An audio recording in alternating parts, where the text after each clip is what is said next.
దేవుడు పెట్టిందే, దేవుడు చెప్పిందే, కానీ వీరు ఒక రాంగ్ మోటివ్తో, రాంగ్ పర్పస్తో దాన్ని ఉపయోగిస్తున్నారు.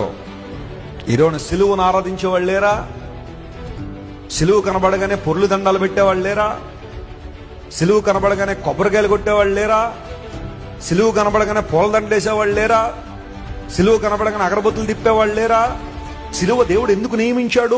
ఆ మ్రానుపై యేసు ప్రభువు మన కొరకు వేలాడాడు అనే సందేశాన్ని గ్రహించడానికి కదా సిలువను క్రిస్టియానిటీ సింబల్ గా పెట్టింది. కానీ నువ్వేం చేస్తున్నావు? ఆ సిలువ కనబడితే పుర్లు దండాలు పడుతున్నావు, కొబ్బరికాయలు కొట్టి అదంతా ఒక విగ్రహారాధన పరిస్థితిలో తీసుకొచ్చేసావే.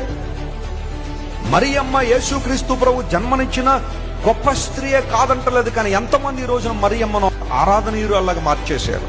మరియమ్మను ఆరాధన చేయడం, మరియమ్మను దేవతగా గుర్తించడం. కొంతమంది Mary is the co redeemer with Jesus అని మరియమ్మ గారిని తీసుకెళ్లి దైవత్వం స్థానంలో కూర్చోబెట్టారు. యేసు ప్రభుతో సహా విమోచనము అనే మాట మరియమ్మను వాడుతున్నారు.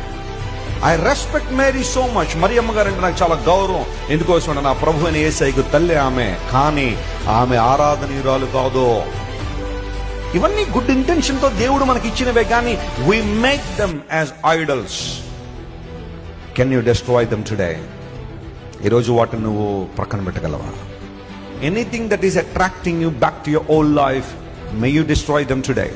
ఈరోజు వాటిని నువ్వు నాశనం చేయగలవా? అదేదైనా కావచ్చు.